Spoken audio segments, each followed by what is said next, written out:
Salamat po, ibinigay po kayong pera. Kasi po bago mamatay si mama, binilin po niya sa amin na pabinigyan yung mga kapatid ko.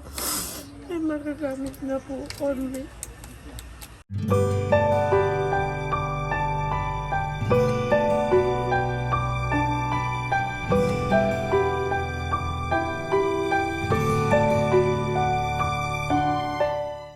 Hiwalay ng anak ninyo. Opo. Hindi ko na kasi po kayang alaga. Dahil ko po ay may sakit na.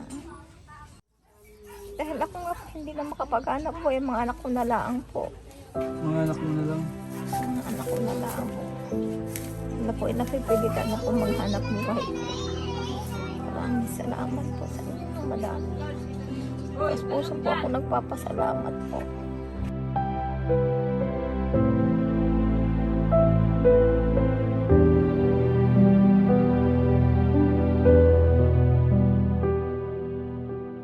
Ano po yung pang-ulam niyo? Pang-hinda po? Hindi po kung ulam-ulam po. Ano pang-ulam? Kumusta po yung mga bata? Sorry po, nandito po.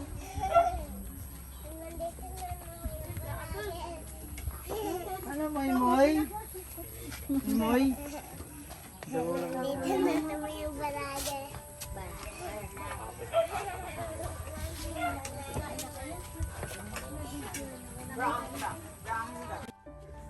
Eh, Lola, kumusta po yung mga bata?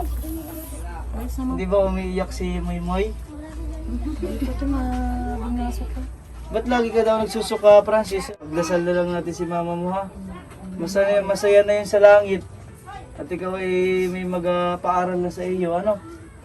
Tsaka kay Atasha, sana po ay kahit si Lawrence ay iano na po natin sa pag-aaral ni Atasha kasi may nangako po na every month ay 6,000 sa pag-aaral. So, sana ay makapag-aaral. Diretso din po si Lawrence po, ano po? Share na. Ikaw, Moy Moy, ano masasabi mo kay mama mo? Nasaan ba kasi mama mo? Sabihin mo kay mama mo? Nasaan na siya? Nasaan na siya? Moy Moy. Naku, walang kaalam-alam si Moy Moy eh. Moy Moy? Hindi pa niya alam ang nangyayari. Ito nga pala po yung panganay ni Ate Jonalyn, si Atasha po. Ilang taon na po si Atasha? 17 na. 17 na po. Si Lawrence po ilang taon? 14 po. 14. Atasha, anong paano yan? Ikaw na magiging katuwang ni Lola. Dahil maliliit pa yung mga kapatid mo. Si Moy Moy, hindi pa niya alam ang nangyayari sa mundo. Ano, Moy Moy? Alam mo ba ang nangyayari? Hindi po. Hindi pa alam ni Moy Moy. Anong mensahe mo kay Lola mo ngayong kayong dalawa na ang magkatuwang sa pag-aalaga kay Moy Moy? Sana ako'y tulungan ako ni nanay. Dahil po kami na lang po dalawa. Huwag ka mag-alala hanggang college ay may susuportan sa iyo. Ano bang gusto mong pangarap? Ano bang pangarap mo? Maging isang Moy Moy pala. Maging ano, Nining? Pulis po. Naku, hulihin pala tayo nito. Pulis ang gusto ni so hayaan mo at hanggang college ay may susuporta sa iyo. Hindi ako aalis ng Mindoro hanggat hindi ka natatapos.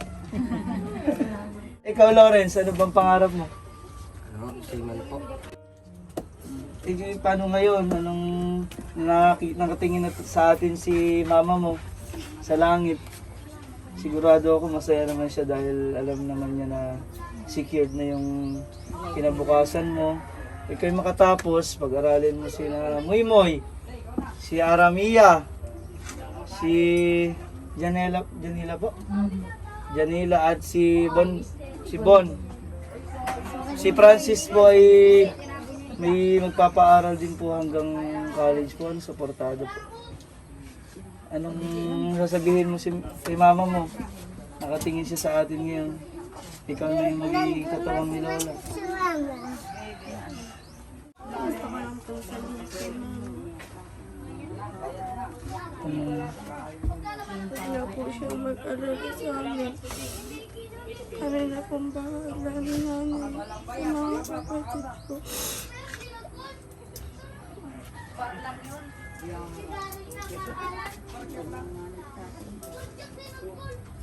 Eh, ikaw, Francis. Anong gusto mo sabihin kay mama mo ngayon? Ikaw yung kasama ko bumili ng mga pagkain. Si mama mo ay masaya na sa langit kasama ni Jesus. Anong gusto mo sabihin kay mama mo?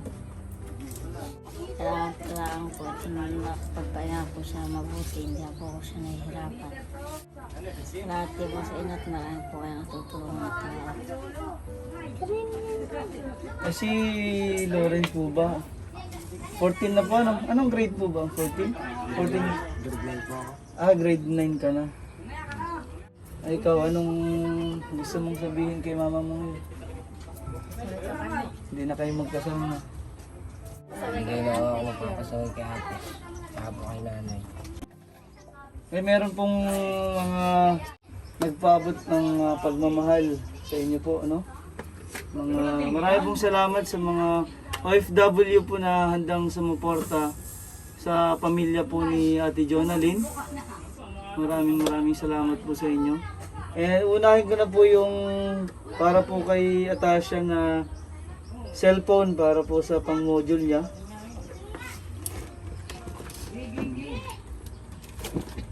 Ito.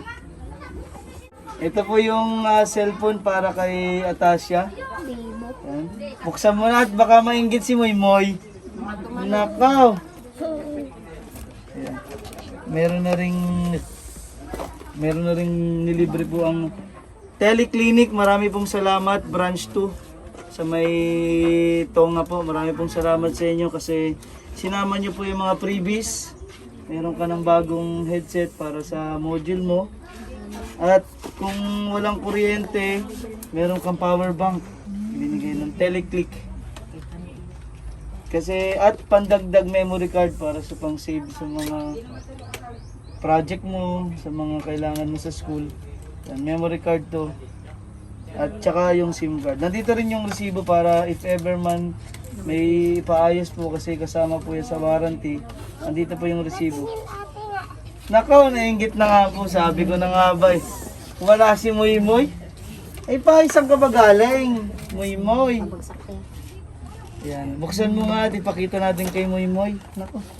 Iyo na lang yung kahon. Ayan.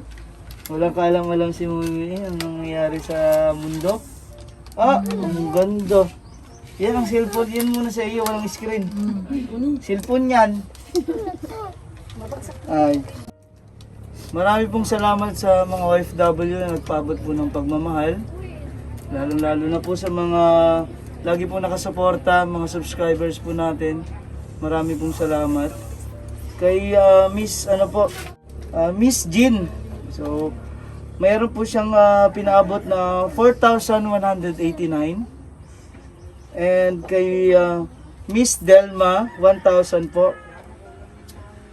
And kay Miss Norma Uli from Canada, yun po yung nagpabigay ng nagpabili po ng cellphone, yung 9,600. And kay Miss Feli po, 4,800. Maraming pong salamat sa inyo.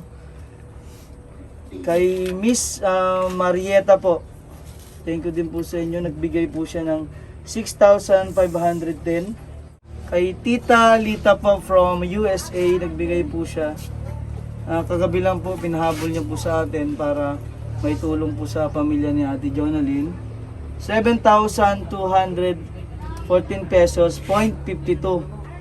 So, ibabawas ko po yung 9,600 dahil yung po ay pambili ng cellphone. Nabili po natin ay 6,500. So, may natitira pa pong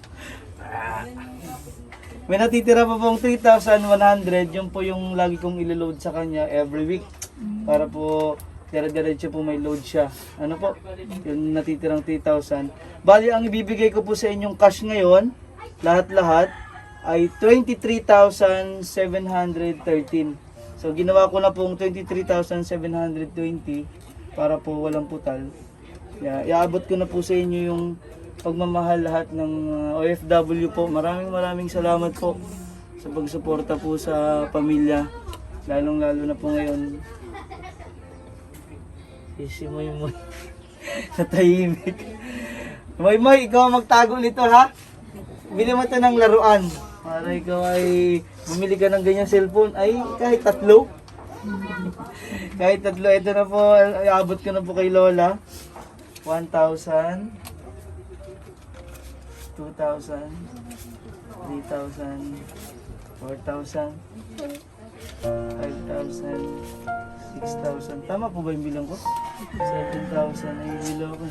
8,000, 9,000, 10,000, 11, 12, 13, 14, 15, 16, 17, 18, 19, 20, 21, 22, 23, and 720 po. Yung nasa akin po ay yung 3,100 na sukli po dun sa 9,600 na weekly ko pong ibibigay sa kanya yung load. Yun po yung hawak ko ngayon, 3,100 from Miss Norma Uli po from Canada. Maraming salamat po. At meron na po si Moy na cellphone. Ay, power bank pala. Kay Moy po yan, cellphone na yan. Nasaan na yung screen yan, Moy? Bakit wala? Ayun po, napakabata pa ni Moy. Maraming salamat po sa tumutulong sa amin po sa aking mga apo. Salamat po sa mga tumutulong sa amin. Salamat. Sana po lalo pa po kayong pagpalain. Salamat po, ibinigay po kayong pera. Kasi po bago mamatay si Mama, binilin po niya sa amin na pabinyagan yung mga kapatid ko. Ay magagamit na po kami.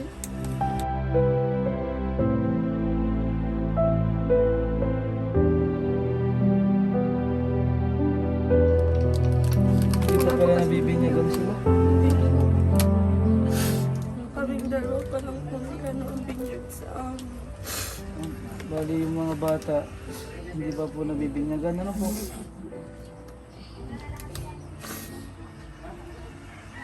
Ayan, maraming pong salamat. Dahil yun naman, ngayon po natin nalaman na wala pa pong binyag yung mga bata. Yun po ang bilin ni Ate Jonalyn. Mabinyagan po yung 5 bata, si Moy, si Bonbon, si Francis, si Aramia at si Janela po. Ayan, 5 po silang wala pang binyag. Yun po yung huling hiling po ni Ate Jonalyn. Maraming salamat po. Kaya tuloy-tuloy lang po ang buhay. Secured na po makakapagpulis na po si Atasha. Si po ay Siman. Ay si Aramia, anak ko si Aramia. Anong gusto mong Aramia paglaki mo? Kalikidora. Teacher? Ikaw, Bon? Sundalo. Gusto mo magserbisyo sa Pilipinas. Ay pagka maganda naman po yung support, baka kaya nyo naman silang alagaan kayo, sama-sama sila. Wag na sigurong ipaampon yung mga bata, para masaya si Ate Jonalyn sa langit. Kahit nahirap opo. Hindi nga po ang hiling no. Pag-iwahiwalay niyo magkakapatid.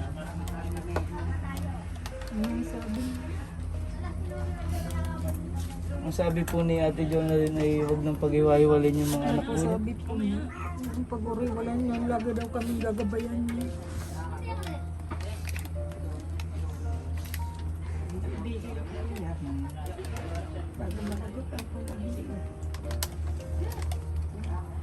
Yan po pala ang bilin ni mama nyo, huwag na kayo mag-iwahiwalay. Kasi may mga mababait na nagpapaabot ng pagmamahal. So, suportahan kayo. Kaya naman po yung ano, may magpapaabot na po ng monthly para sa inyo. Ano po? Kaya, huwag na po paghiwa-hiwalayin yung mga bata. Makapito lang naman yan. May dali lang. Makapito naman yan. Eh, kaya, may naman naisip po dyan. Sana po yan. Ano po ano? Huwag po tayong sumuko. Si Ate Jonah rin naman ay masaya na doon. Kapiling ng ating may Panginoon na gagabay sa atin. Gagabayan tayo ni Ate Jonah rin. Lalo na si Moy Moy ay napakaliit pa. Kung pabayaan ng mga kapatid mo, Ning. Ikaw ang pag-asa na rin, Moy Moy.